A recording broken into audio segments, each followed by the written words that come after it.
Bonjour. Alors j'ouvre cette nouvelle série de vidéos et de podcasts où je réponds à ta question par une question pour le coup de fond et a priori que pas mal de personnes se posent. Une émotion, qu'est-ce que c'est? Et ça tombe bien parce que les émotions, c'est vraiment un sujet que j'adore, c'est un sujet que je trouve passionnant. Et en plus, je mesure qu'en accompagnement, en atelier, en stage, quand les personnes vraiment comprennent profondément ce que c'est qu'une émotion, l'intègrent, et arrêtent progressivement de lutter contre leurs propres émotions et les vivent vraiment pleinement, ben je vois que ça ouvre tellement de possibilités, ça ouvre tellement de guérisons, ça change vraiment beaucoup de choses dans leur vie intérieure, c'est vraiment colossal. Donc c'est avec beaucoup de plaisir que je vais partager avec toi dans cette vidéo quelques clés de base essentielles pour bien comprendre ce que c'est qu'une émotion. Avant de démarrer, je te redonne le lien URL de la boîte aux questions d'Inflorescence, c'est le lien que tu peux utiliser si tu te rends compte que tu aimerais bien me poser une question. Et si tu regardes cette vidéo dans YouTube, je te mets là juste en haut, dans le petit i, le lien de la vidéo où je t'explique comment ça fonctionne, le principe, la posture, l'état d'esprit et tout, et tout, et tout. Et bien sûr, je te rappelle que dans ces vidéos, comme d'habitude, il n'y a pas de vérité absolue. Je te partage des clés de compréhension, des ressources, des pistes de réflexion et à toi de ressentir comment ça résonne, si ça te parle ou pas. Je te rappelle que l'enseignement, il est d'abord en toi.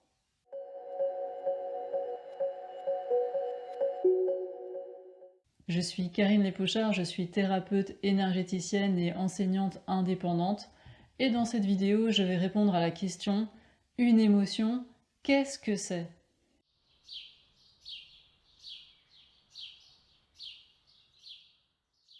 Et pour démarrer, je te propose un petit jeu.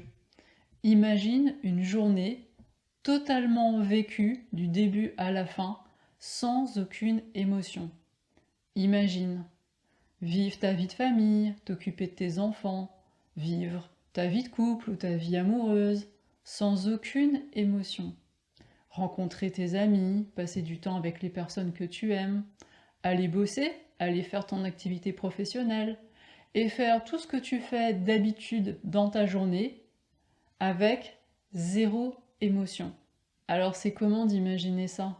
Comment tu te sens quand tu te projettes dans une journée sans aucune émotion? Est-ce que c'est un soulagement? Est-ce que tu aimerais bien vivre une journée comme ça, complète, sans aucune émotion? Est-ce que tu as la sensation que ça te reposerait? Ou est-ce que au contraire, ça te déprime complètement, où tu te dis ah mais non, mais ça doit être l'horreur de vivre toutes ces journées avec juste une ambiance complètement plate comme ça, monochrome, monocorde, ça doit être juste déprimant. Comment tu te sens quand tu imagines ça? Et tu vois, quand je te demande comment tu te sens, on est encore en train de parler d'émotions. Que tu sois enthousiaste, reposé, déprimé par cette perspective, je suis encore de te renvoyer à tes émotions. Et tu vois, ce qui est intéressant, c'est qu'en fait, les émotions, elles sont complètement intriquées, imprimées dans absolument tout ce que nous vivons, dans tout ce que nous faisons, dans ce que nous exprimons, et jusque dans nos pensées. Les émotions sont absolument partout. Alors parfois, c'est très discret, c'est très fin, c'est pas toujours évident de s'en rendre compte, et puis des fois, bah, c'est tellement intense que c'est juste pas possible de pas s'en rendre compte.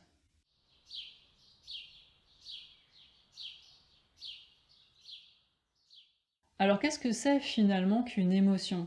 Eh bien, si tu poses la question à quelqu'un qui fonctionne complètement dans un paradigme matérialiste, c'est-à-dire qui pense que l'être humain, c'est rien de plus finalement qu'une sorte de machine, c'est vrai très complexe, mais une machine pensante, eh bien, quelqu'un qui fonctionne dans un paradigme comme ça, purement matérialiste, va te parler du cerveau, va te parler d'électricité, va te parler de chimie. Et c'est vrai après tout que quand un être humain est traversé par une émotion, eh bien on peut le voir au niveau de son cerveau. Il y a des outils d'imagerie comme l'IRM qui permettent par exemple de savoir quelles sont les zones cérébrales, les aires cérébrales qui sont les plus actives. Et donc on peut faire le lien entre des émotions et des activités de différentes aires cérébrales. Et dans ces aires cérébrales, il va y avoir des courants électriques, hein, donc des activités effectivement électriques, avec des courants qui passent entre différents neurones, ces fameuses cellules nerveuses. Et puis il va y avoir aussi de la chimie, des substances chimiques qui vont être libérées par certains neurones ou certaines glandes, et ces substances qui vont circuler dans le sang, Et dans notre corps, nous avons tout un tas de récepteurs susceptibles de capter ces substances chimiques et ça va déclencher diverses sensations. Des sensations de respiration qui se transforment, qui s'accélèrent ou hop, qui s'arrêtent. Un cœur qui va palpiter, qui va battre plus vite ou plus lentement. Des sensations de chaleur ou de fraîcheur ou de grand froid. Des sensations de contraction, de resserrement à différents endroits du corps. Des sensations de mouvement de dilatation ou de contraction, des mouvements dans différents sens. En tout cas, il y a tout un tas de sensations qui sont complètement liées à l'activité physico-chimique du corps, c'est indéniable. Et si on va au bout simplement de cette logique matérialiste, on peut se dire « Ok, tel type d'émotion est en lien avec la libération de tel type de substance, tel type de famille chimique va pouvoir inhiber, c'est-à-dire arrêter la libération de ces substances, donc je vais pouvoir comme ça jouer avec mes intensités émotionnelles, soit les réfréner, soit les stimuler, en prenant différentes substances chimiques. Donc par exemple, il va y avoir des familles de substances chimiques, des médicaments, des drogues, qui vont agir comme des euphorisants, qui vont m'aider à me sentir plus joyeux chimiquement. Et puis il va y avoir des substances qui vont m'aider à me calmer, à m'apaiser, qui vont servir un peu d'anesthésiant chimique. Et ça, finalement, c'est la démarche du psychiatre, par exemple, qui va nous prescrire une ordonnance avec différentes sortes de médicaments psychoactifs, donc qui vont agir sur notre psychisme, sur notre ambiance intérieure et donc sur nos émotions. Cette approche, c'est aussi celle de finalement toute personne qui va utiliser certaines substances, qui se respirent, qui s'inhalent, qui se boivent, qui se sniffent, qui s'injectent, qui se mangent, pour agir sur son état intérieur et pour modifier finalement son ambiance émotionnelle. Et ça peut être aussi la démarche de certains naturopathes qui vont utiliser des plantes ou des substances médicinales non toxiques pour agir aussi sur cette ambiance émotionnelle. Et là, il ne s'agit pas du tout de juger ni le psychiatre qui va faire son ordonnance, ni la personne qui par elle-même va utiliser telle ou telle substance, ni le naturopathe qui va utiliser des plantes ou des substances médicinales, pas du tout. Toutes ces approches peuvent tout à fait être pertinentes, être utiles et soulager un certain temps. Par contre, ce qui me paraît important, c'est de bien comprendre qu'avec ces approches purement matérialistes, à travers la matière, la chimie, en fait, on n'agit pas sur les causes. C'est extrêmement rare que la cause d'une émotion inconfortable soit purement liée à un dysfonctionnement du corps. Bien souvent, la cause est ailleurs. Donc si on cherche uniquement à changer son atmosphère émotionnelle et à se soulager d'émotions inconfortables, d'angoisse, d'anxiété, de dépression uniquement par la chimie, on n'agit absolument pas au niveau des causes, on est encore au niveau des effets. Et donc, même cause, mêmes effets. Si on ne change rien au niveau des causes, il n'y a aucune raison que sur le long terme ça change quoi que ce soit.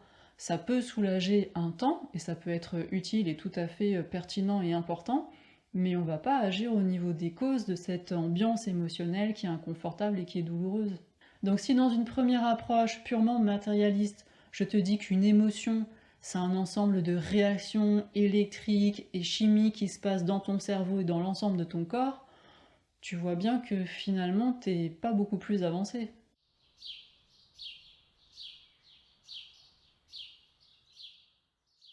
Personnellement, j'aime bien trouver des moyens de comprendre et de décrire ce qui se vit intérieurement et donc les émotions d'une manière la plus ouverte, la plus holistique possible et qui permette de prendre en compte les expériences humaines les plus larges possibles. Et pour moi, un être humain, c'est pas vraiment juste une machine pensante. Pour moi, un être humain, c'est vraiment beaucoup, beaucoup, beaucoup plus large que ça. C'est pas juste le petit personnage là qui est devant la caméra. Et en plus, là, pour le coup, pour bien comprendre ce que c'est qu'une émotion, il n'y a même pas besoin d'aller parler d'énergie, de chakra, de multidimension et de karma. Il y a juste à ajouter un soupçon de psychologie, de pragmatisme et de bon sens. Une petite pause pour te rappeler que si tu aimes ce contenu, si tu sens que ça t'aide, que ça t'enrichit, alors n'hésite pas à le liker, que tu regardes ce contenu en vidéo ou en podcast. Regarde sur la plateforme que tu utilises s'il y a un pouce bleu que tu peux cliquer, s'il y a un cœur, s'il y a des étoiles. Déjà, ça fait plaisir. Et puis ça indique à l'algorithme de la plateforme que tu utilises que ce contenu est apprécié et que ça pourrait être une bonne idée de le suggérer à d'autres utilisateurs. Alors revenons à nos émotions. Qu'est-ce que c'est qu'une émotion? Comment est-ce qu'on peut la décrire et la comprendre d'un point de vue holistique?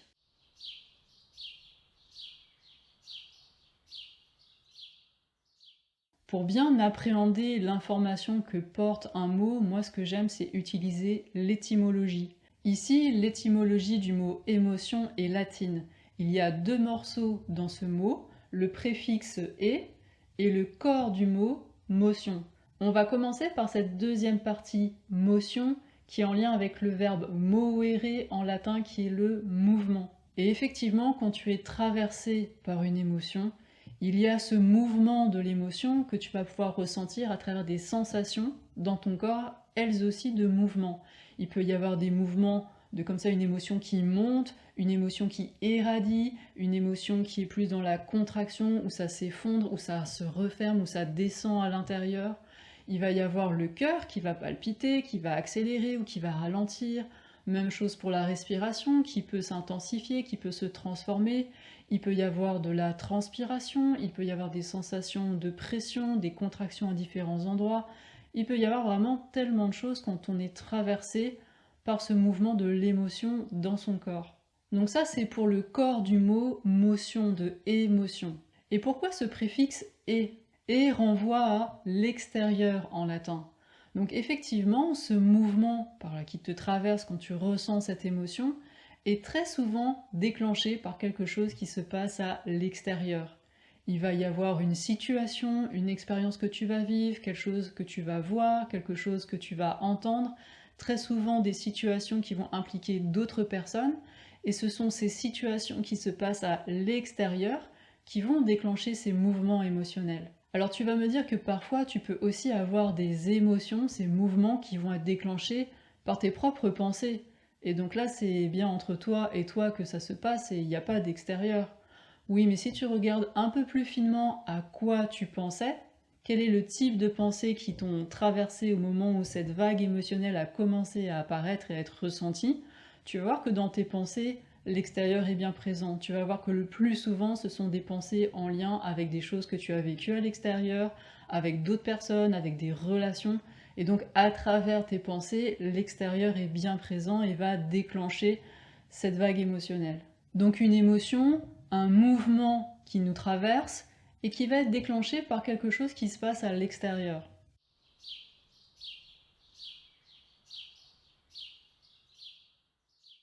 Et tu as sûrement remarqué que nos émotions peuvent avoir tout un tas d'intensités très variables et aussi des ambiances, des goûts comme des atmosphères très différentes, des ambiances très différentes. Par exemple, si je prends l'ambiance, l'atmosphère liée à la colère, on peut se sentir, bon, légèrement irrité, un petit peu agacé, on peut se sentir quand même énervé, on peut se sentir franchement en colère ou avoir complètement la rage, tu vois. Donc là, je t'ai fait une graduation sur une même ambiance, une même thématique qui est celle de la colère. Si je prends l'ambiance et la thématique de la peur, on peut être vaguement inquiet, un peu préoccupé, on peut se sentir anxieux par rapport à quelque chose, on peut sentir que là, on a bien peur d'une chose en particulier, et on peut aller jusqu'à être complètement paniqué et terrifié par quelque chose. Donc on peut se poser cette question, comment ça se fait qu'il y a comme ça, comme des intensités tellement variables, et comment ça se fait qu'il y a des thématiques, des ambiances aussi différentes?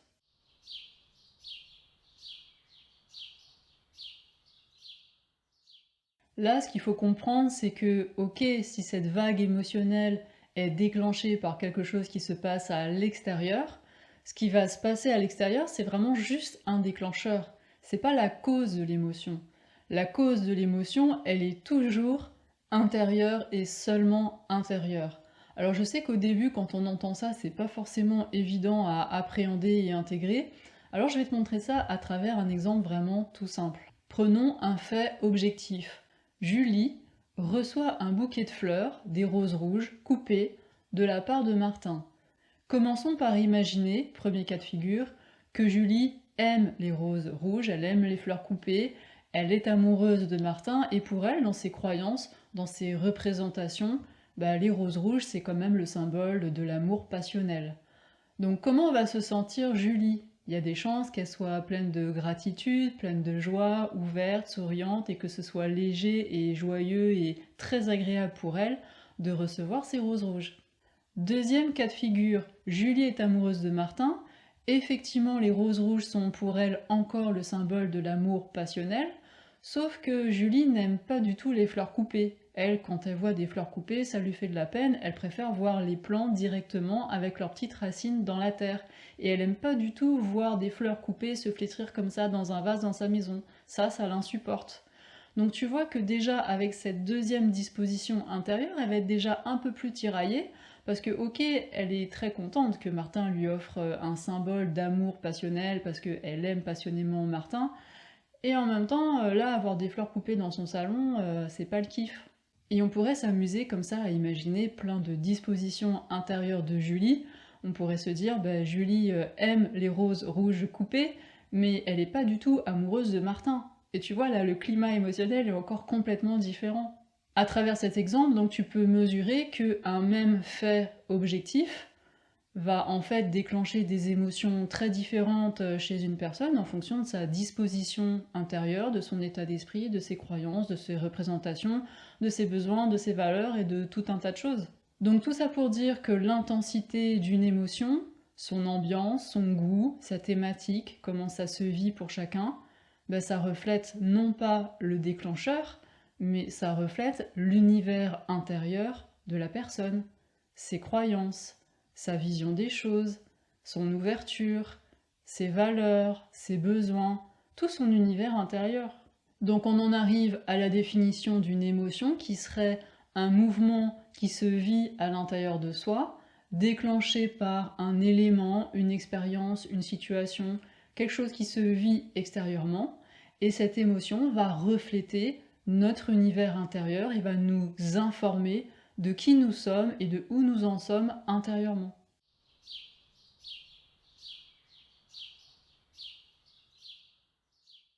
Pour finir cette vidéo, je vais te donner quelques premières pistes de réflexion sur la manière de mieux vivre des émotions qui sont inconfortables. Parce que bien souvent, quand on en arrive à se poser cette question, mais c'est quoi une émotion en fait? C'est qu'on est souvent confronté à des émotions qui sont pas forcément faciles ou parfois qui sont intenses et qu'on sait pas trop comment gérer. Et donc peut-être que ces quelques pistes de réflexion vont t'inspirer et vont t'intéresser.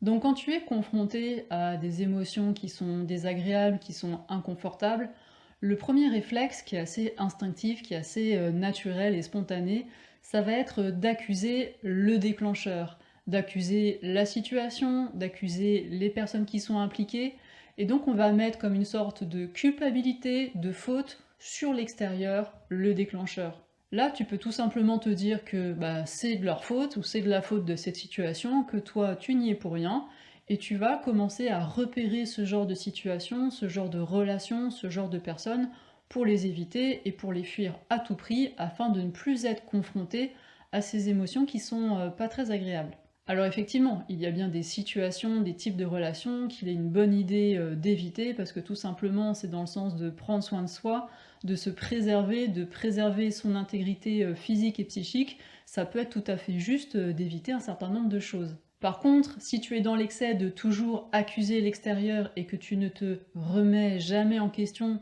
et surtout si tu ne comprends pas que les émotions qui te traversent sont liées à ton univers intérieur, hein, c'est ce que je t'expliquais tout à l'heure avec le bouquet de fleurs offert à Julie, si tu ne réalises pas que ton univers, ton ambiance émotionnelle est liée à ce que tu portes, à tes croyances, à qui tu es à l'intérieur, tu vas te couper de plus en plus de situations, tu vas rejeter de plus en plus de personnes, tu vas accuser de plus en plus de relations, sans jamais te questionner sur toi-même, sans jamais te remettre en question.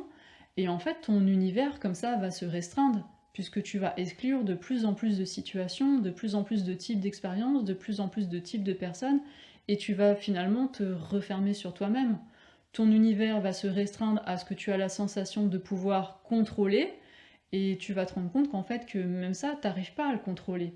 Et ça, c'est super frustrant. Tu peux ressentir de l'impuissance, et en plus, c'est juste fatigant parce que tu vas dépenser une énergie folle pour essayer de contrôler quelque chose qui est juste incontrôlable, c'est-à-dire la vie.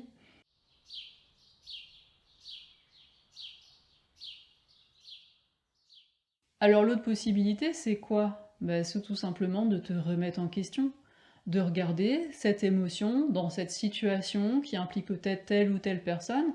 Ok, pourquoi tu ressens cette émotion?